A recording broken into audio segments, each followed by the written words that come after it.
그다음에 여기에 이제 카프 샌들이라고 저는 그 명칭 붙였는데, 요 카프, 요 못의 신발은 이렇게 끊어져 있습니다. 그 끊어져, 세 가닥이 끊어져 있는데 어디든지 거기에 요 삼자가, 석삼자가 들어가는데, 요 석삼자가 카프라고 하는 이집트 글자에서 왔다 하는 겁니다.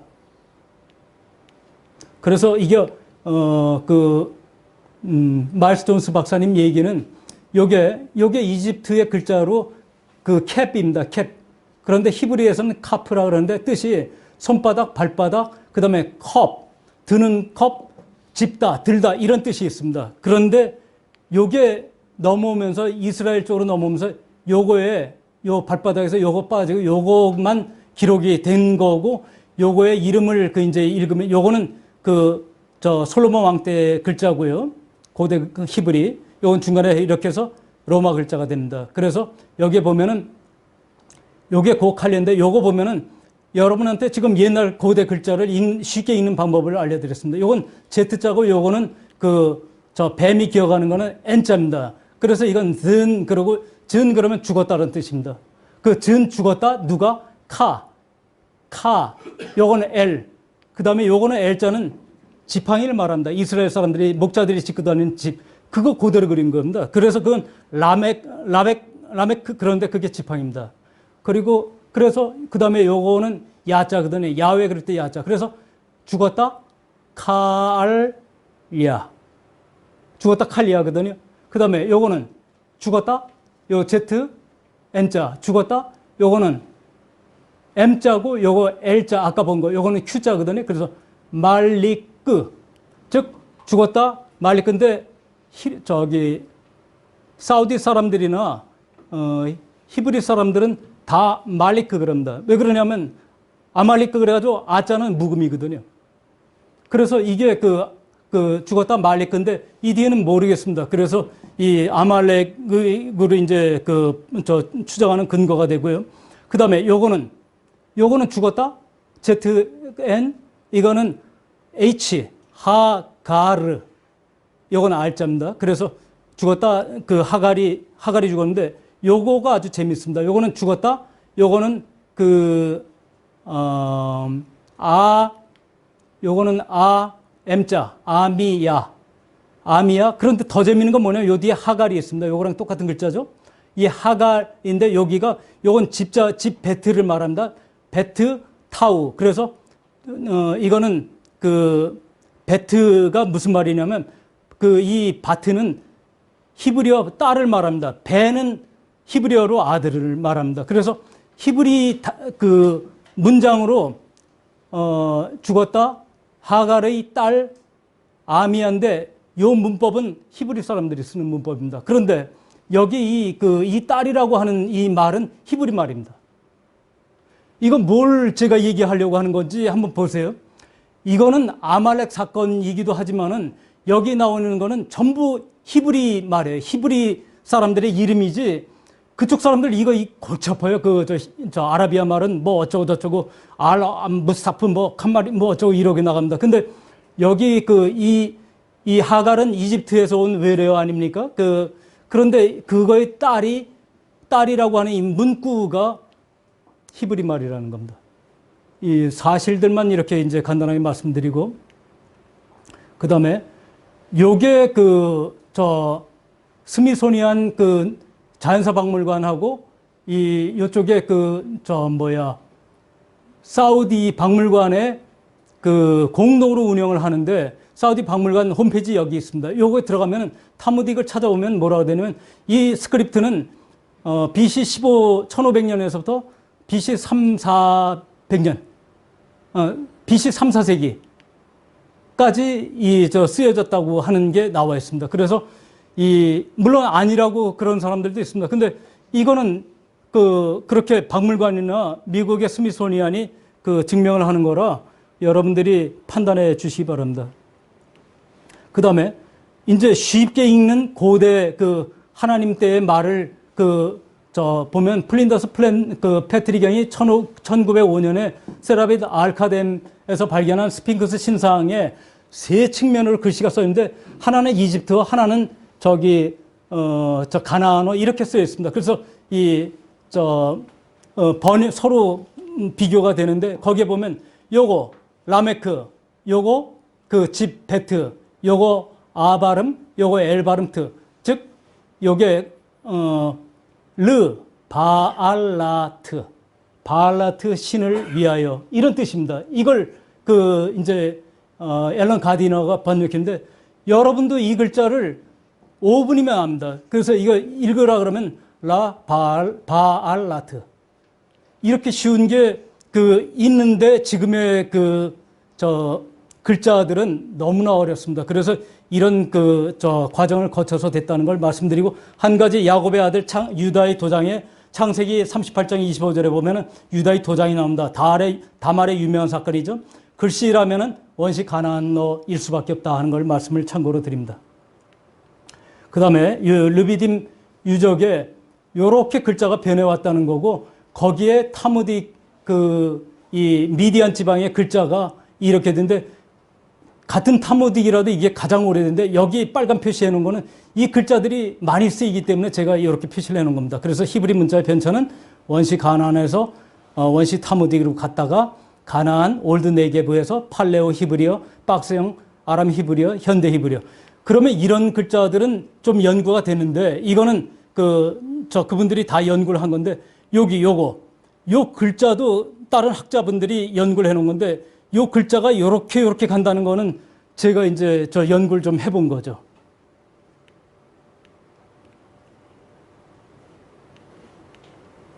그리고 이제 금속학적 증거 자료를 잠깐 말씀을 드리면은 요게 이제 메노라 바이글에 나와 있는 그 부분 아닙니까?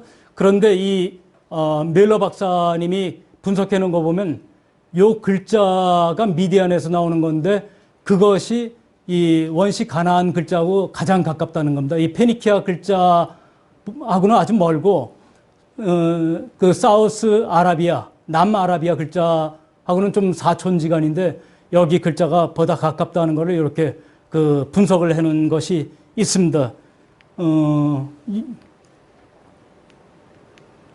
그 다음에 두 번째 증거로 출애굽 시내산 유적에 이 김성환 박사님이 보관하고 있는 그 글자 보면 요거 사우디아라비아, 남아라비아의 글자인데 요것도 그렇고요. 굉장히 비슷합니다. 거기서 미디안에서 이렇게 퍼졌을 가능성을 많이 보고 있고요. 여기 보면은 요거는 요거는 Y자고요. 야외 그럴 때, 요거는 H자입니다. 이 이집트 글자에서 사람을 부를 때, 헤이 그럴 때 이런 이 사람 모양이 바뀌었습니다. 그래서 요거는 W자 또는 V자입니다. 그래서 이건 왜 이렇게 됩니다. 그래서 우리가 얘기하는 YH, WH, YH, VH, YH, JH 이렇게 하는데 저는 WH가 그래도 좀 가깝지 않냐. 근데 이 글자는 나중에 W만 발전된 게 아니고 어느 글자로 또 바뀌냐면은 V자. 그래서 야베 뭐 이렇게 가능성도 있지만은 그런 현재로선 야외가 가장 옳다고 그렇게 생각하고 있습니다. 그 다음에 여기 글자가 그렇게 됐다는 거죠. 근데 이 타무딕 이 글자, 이 표를 어떻게 얻었냐면 마일스 존스 박사님이 주셨어요. 제가 이메일로 김승환 박사님하고 부탁을 해가지고 이걸 받았는데 이 글자를 보면은 요 글자가 요거 아닙니까? 요 글자랑 같고, 그 다음에 요 글자가 요거랑 같고요. 그 다음에 요 글자, 요거, W가 요거, 그 다음에 요거, 야외 할 때 요거 밥숟가락 글자가 이렇게 되든지 아니면 거꾸로 이렇게 되든지 이런 연관성이 있다 이겁니다. 그래서 앞으로 좀 어느 분이 저는 통신만 열심히 할 테니까 좀 신학교나 그런 분들이 좀 연구해 주셨으면 좋겠어요. 그 다음에 여기에 메노라, 이거 바로 세우면은 여기 이제 이렇게 메노라가 있고요.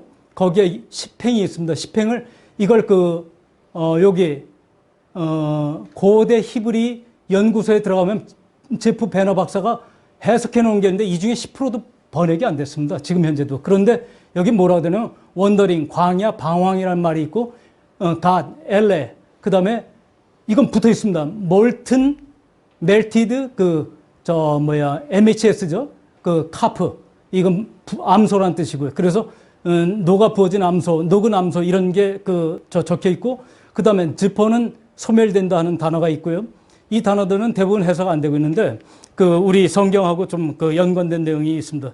요거 이제 제 사행을 제가 한번 이제 거기 번역해 놓은 걸 소개한 겁니다. 그게 나머지 10행은 제가 이제 책에 하나하나 좀 설명을 조금 제 나름대로 넣게 되는데 한번 참고하시고요. 요게 아까 설명을 했죠. 그래서 요 아랍어나 히브리어로 그렇다는 거고, 요 타무딕 이 변환 테이블은 가진 사람이 이분하고 이분인데 참 감사하게 생각하는 게, 이분이 이거 안 주셨으면 저는 안 믿었을 거예요. 이 책 쓸 수가 없어요. 왜냐하면 이 구조를 모르는데 어떻게 씁니까? 근데 이게 K자라는 거, 이거 L자라는 거, 이거 야자라는 걸 이분 통해서 알았어요. 이 자리를 빌어서 우리 김성환 박사님께도 고맙지만은 닥터 존슨한테 다시 한번 감사의 뜻을 표합니다. 베너 박사님도 감사드리고요. 요거는 사우디아라비아인데, 이거는 어느 책에 있냐면 알라에 대해서 연구한 그런 건데, 거기에 보면 이런 그림이 나옵니다. 이게 뭐냐면은 아라비아 근처로 해서 이 당시의 글자들, 이게 뭐냐면 여기에 보면 아브가르라고 하는 말을 요렇게 표현해 놓은 건데, 여기에서 요 말이 여기 박스형으로 이렇게 된 거 있잖아요. 아람어는 박스형입니다. 시리아에서부터 온 거는 전부 이 박스형은 후기고, 전기 글자들은 요렇게 되어 있습니다. 요거하고 그 다음에 요 지방, 요렇게 글자들이 좀 오래된 거고, 요거는 나중 겁니다. 그리고 히브리에 가면 이렇게 박스들이 들어서죠. 이와 같이 글자들이 지네들이 이렇게 분석해 놓은 게 여기 나와 있습니다. 그래서 히스마가 여기고요. 미디안, 히자지, 요렇게가 히자지입니다. 그리고 여기 남아라비아 중심으로 더 원시적인 타무딕 언어가 출토되고, 박스형은 후기 아람어, 이런 것들이다 하는 거를 논문을 들어서 말씀을 드립니다. 그 다음에 요게 이제 타무딕이 5가지인데, 이런 타무딕들이 있지만 네모자들이 많이 있죠. 그리고 여기 있는 게 가장 오래된 겁니다. 히스마익, 사파이틱이라든지 사바어라든지 이런 게 다 이쪽입니다. 그 다음에 두 번째로 제가 말씀드리는 게 올드 네게브입니다. 요 올드 네게브어가 요렇게 하르카르콤에 나오는 요 글자들이, 이거 많이 본 글자인데, 이 많이 본 글자들인데 90% 이상이 원시 가나안어하고 똑같습니다. 제가 연구해 보니까, 그래서 이게 해석은 하늘로부터 주시는 하나님의 선물, 이런 뜻이고요. 그 다음에 라기스, 이거는 이스라엘의 도시죠. 거기에 보면 올드 네게브로 이런 항아리 안에 이렇게 그림이 있는데, 여기 보면 알라트 이렇게 써 있고, 요거 순양이 그려져 있고, 요건 나무로 번역을 하는데, 나무가 아니고 제가 보기엔 메노라입니다. 그래서 요렇게 해석하면 불안한 곳, 가세, 수장, 하나님, 이런 뜻이라는데, 저는 해석은 할 줄 모르고, 이 올드 네게브어는 타무딕 2와 90% 같은 후계어인 게 합자어, 요거 합자어거든요. 요런 글자가 합자어입니다. 요것도 합자어입니다. 글자들이 이상한 것들. 그래서 합자어라는 건 글자 2개가 합쳐진 거죠. 그래서 문법이 발전돼 있고, 순양 매노라 등 신해산 상징 그림들이 나오는 걸로 봐서, 요거의 원시 가나안어의 미디안의 후손이다. 그리고 이걸 인정한 학자들이 많습니다. 그래서 그 사람들보다는 못하지만 저도 거기 한쪽에 들어가는데, 그걸 이제 뒷받침하고 싶은데, 이 문자석, 여기서 나오는 문자석 중에 야외, 야엘, 이런 문자가 나오는 게 25% 이상 됩니다. 그래서 그런 걸 강력하게 뒷받침하는데, 이 해리스라는 사람이 올드 네게브가 미디안에서 온 글자로 인정하고 있고요. 많습니다. 이런 학자들이. 하도 이게 글자가 오래된 거를 인정을 하니까, 그렇게 미디안 글자가 오래됐다는 거는 인정하는 학자들이 많습니다. 네게브 외에 라기스, 베세미스, 그 다음에 예루살렘, 남방 접경에서 많이 발견되고 있는 걸로 봐서 BC 14세기, 10세기까지인데, 이 올드 네게브는 파악을 할 줄 몰라가지고 어떤 사람들은 대개 그 위에 원시 가나안 글자를 올드 네게브라고 그런 사람도 있는 거를 파악을 했습니다. 그래서 이게 어떻게 관계가 되는가를 말씀을 드렸고, 그 다음에 이 얘들이 나할 아베다 탈론이라고, 이것도 마찬가지 아까 나왔던 하르카르콤 거기랑 같습니다. 그 근처예요. 그래서 거기에 나오는 글자들을 이런 글자, 그 다음에 요 글자, 요것도 합자어죠. 요거 특히 요렇게 생긴 요거 M자나 B자 비슷한 건데, 여기 보이죠? 요거 세타처럼 생긴 거, 요런 것들이 다 원시 타무딕하고 90% 이상 같습니다. 이 얘기는 이게 후손이라는 거죠. 요 글자들은, 까맣게 보이는 이 글자들은 다 원시 타무딕 미디안 글자 아닙니까? 그 글자랑 닮았다는 거는 다른 데는 안 그래요. 여기가 그래요. 이스라엘이. 그래서 글자들을 좀 더 우리가 연구해야 되겠다 하는 그런 말씀을 드리고요. 그래서 여기 7가지의 문법적 특성, 그 다음에 이 아랍어보다는 마소라경 이전의 성경적인 올드 히브리 언어에서 가장 잘 해석된다고 제임스 R. 해리스 그리고 단 호온의 주장이 있습니다. 그 다음에 요게 이제 BC 13세기경에 가나안어로 다 인정하는 거죠. 베스미스 사발이고요. 그 다음에 네게브에서 발견된 오스트라카 파편인데 요 이스라엘에서 이렇게 나오는 거 아니에요? 그 다음에 이집의 사르타인데 요거는 아브가달이라 그래서 요게 A, B, C, D, E 뭐 이런 식으로 나가는 겁니다. Z까지. 그래서 그걸 설명을 드리고 BC 13, 12 또는 그 뒤 주장도 있지만은 변환 과정의 가나안어입니다. 그래서 이 올드 네게브하고 가나안하고 두 개가 이렇게 내려오다가 팔레오 히브리 다이당 글자로 바뀌게 됩니다.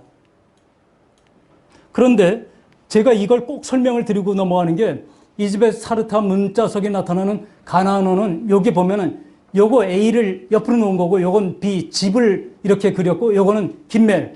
이 김멜은 뭐냐면 팩 있죠, 팩. 천막에 쓰는 팩. 요렇게 생겼기 때문에 김멜입니다. 그게 김멜이고 히브리어. 요게 다알렛, 문, 창문 이런 D자입니다. D. 영어의 D가 여기서 나왔습니다. 그리고 요거 이는 회의할 때의 해자, 그 다음에 요런 글자들은 합자어고 요렇게 쭉 넘어가서 여기는 뱀 글자, 눈, 그리고 요거는 T자, 요렇게 되는데 왜 제가 이걸 성경을 꺼내기 위해서 이 말씀을 드립니다. 그래서 여기 보면 아브가다리가 A, 요건 B, 요건 C, 감마, 요건 델타, 달렛, 요거 헤이. 요렇게 쭉 나가는데 여기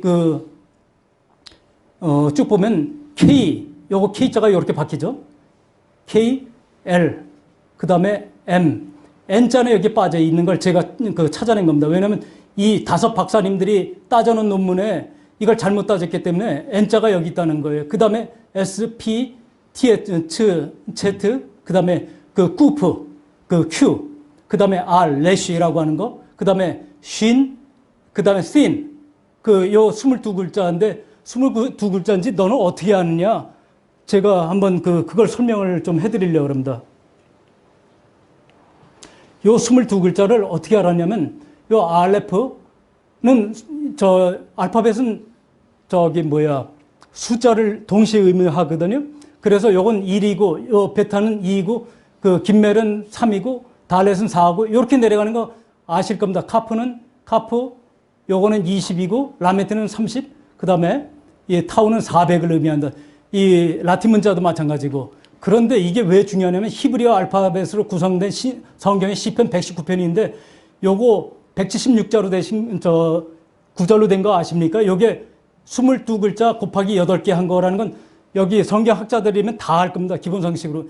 이 글자가 아까 그 글자 이 당시에 이 시편 119편이 있었기 때문에 이 글자로 거꾸로 따지면은 학자들은 모르지만 저는 압니다. 어떻게 아느냐? 그 당시에 이 시편 119편이 되는데 그게 적혀 있다는 거예요. 그래서 이 글자를 추정해서 앞에서 이렇게 연구해가지고 정리해 놓은 겁니다. 그래서 이게 굉장히 저한테는 흥미가 많습니다. 이 외에도 시편 111편, 112편, 예레미야 애가의 1장, 2장, 3장, 4장이 그런 시 형식으로 쓰여져 있고요. 그 다음에 히브리어 알파벳은 그대로부터 알파벳 순서가 바뀌지 않았다. 시편 119편으로 봐서 당시도 다윗 시대부터 순서가 바뀌지 않았는데, 이 지독한 이스라엘 사람들이 마소라 학자들 있죠. 이 사람들이 어떻게 이 성경을 바뀌지 않게 했냐면, 요 글자 한자 있잖아요. 글자 한자를 숫자로 다 바꿔요. 숫자로 해가지고 코드를 해가지고 계산해서 제 몇 장은 숫자가 몇 개가 숫자가 딱 나와야지 맞아요. 안 그러면 오역이에요. 그렇기 때문에 요 시편 119편을 정확하게 이 사람들이 기록했다는 걸 알 수 있어요. 그러기 때문에 저는 어떻게 말씀을 드릴 수가 있냐면, 여기 앞에 나온 22자, 순서가 이렇다 하는 거를 저는 학자들 5명하고 그런 걸 정리해가지고 제가 이 순서가 성경이 말하는 순서 아니냐. 거의 학자들 틀리지 않는데 약간씩 좀 자기 주장하는 사람들이 있어요. 그런 거를 알게 됐고요. 그 다음에,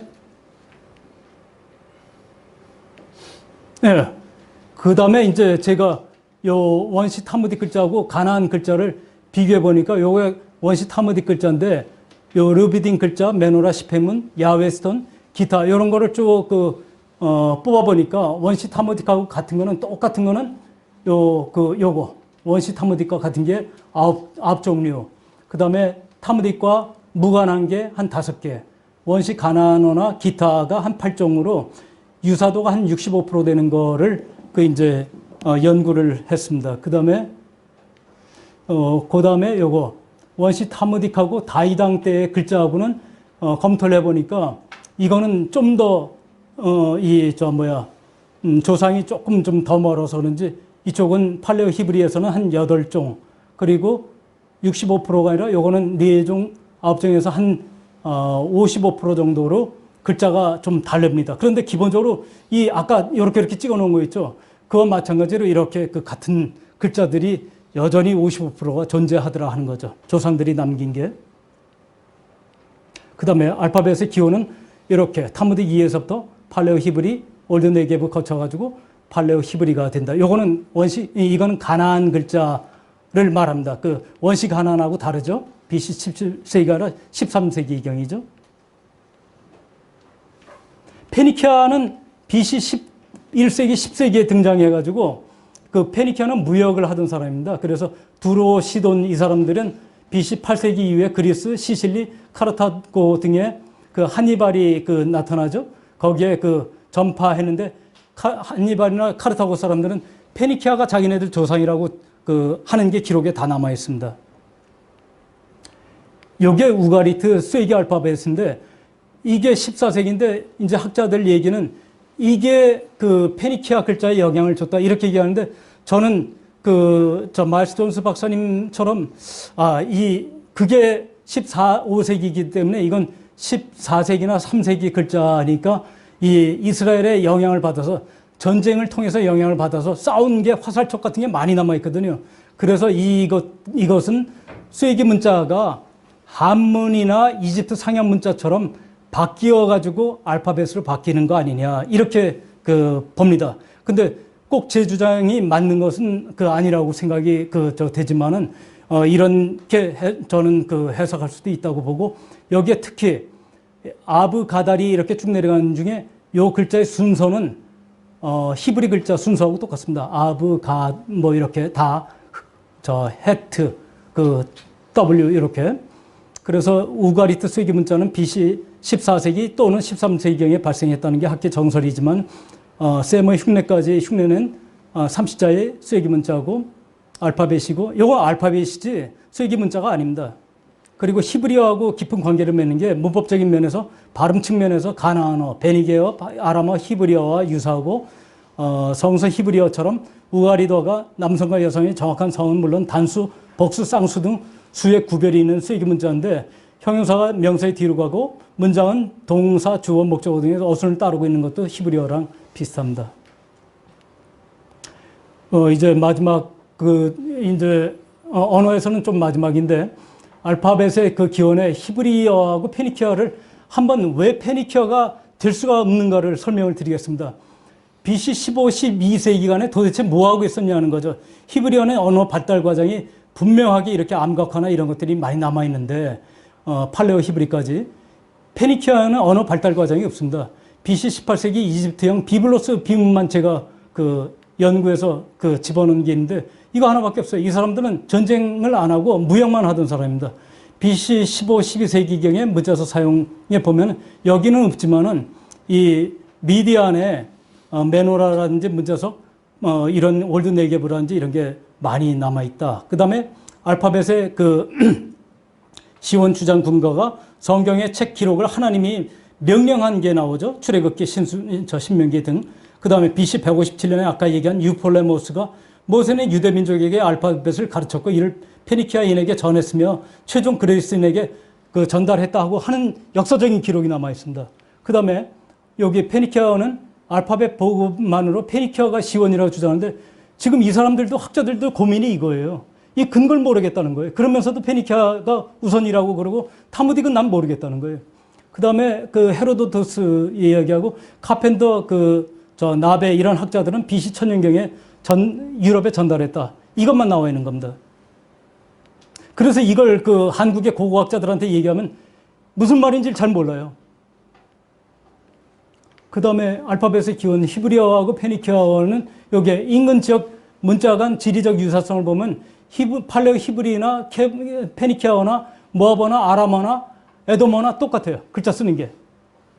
가나안 정복에 따라서 접촉, 중간 위치에서 전쟁하면서 문자가 왔다 갔다 했다는 거고, 페니키아는 이 해변에만 있어가지고 요단 동족하고 전쟁한 적도 없고 무역만 하고 저쪽 구석에서 잘 사는 나라였죠. 기록의 필요성을 한번 볼까요? 하나님 지시로 책 기록 목적이 뚜렷이 나와 있고요. 형상 새김을 금지했습니다.